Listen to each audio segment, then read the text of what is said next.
पोलिसांकडनं तपास जो आहे तो आता पूर्ण झालेला आपल्याला पाहायला मिळत आहे। सध्या मुंबई पोलिसांकडनं याच आरोपीला जे आहे ते खारच्या पोलीस स्टेशन येथे आणण्यात आलं आहे। आपण या दृश्यामध्ये पाहू शकता।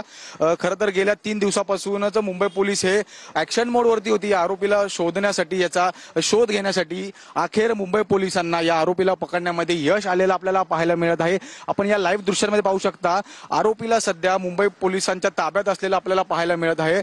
मुंबई पोलिसांकडनं पुढील चौकशीसाठी या आरोपीला खार या पोलीस स्टेशन जवळ आणण्यात आला आहे। जवळपास गेल्या 3 दिवसापासून मुंबई पोलीस या आरोपीचा शोध घेत होते। अखेर मुंबई पोलिसांना हा आरोपी शोधण्यासाठी सध्या यश आलेलं आपल्याला पाहायला मिळत आहे। प्राथमिक मिळालेल्या माहितीनुसार ठाणे या परिसरात या आरोपीला पकडलं असल्याचं कळून येत आहे। पण मात्र अद्याप पुढील चौकशी जी आहे ती या आरोपीची मुंबई पोलिसांकडून आता करण्यात येणार आहे। यापूर्वी ठाण्यातून आरोपीला पकडल्यानंतर मुंबई पोलिसांकडून या आरोपीला सर्वप्रथम चेंबूरच्या झोन 6 मध्ये चौकशीसाठी आणण्यात आले होते। तिथे देखील ही चौकशी संपूर्ण सत्यनारायण चौधरी यांच्या उपस्थितीत जी आहे ती ही पार पडली।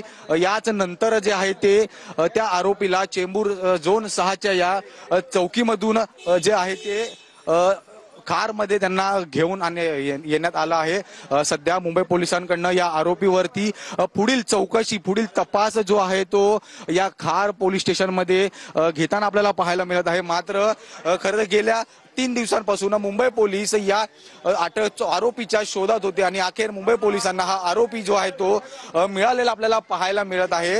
आता पुढील चौकशी या आरोपीची जी आहे ते खार पोलीस स्टेशन इथे मुंबई पोलिसांकडून येणार आहे। मात्र अखेर या 3 दिवसानंतर आता मुंबई पोलिसांना आरोपीचा शोध जो आहे तो लागलेला पाहायला मिळत आहे। त्याचबरोबर पुढील चौकशीसाठी जे आहे त्या आरोपीला खार या पोलीस स्टेशन जवळ आणलेले आपल्याला पाहायला मिळत आहे।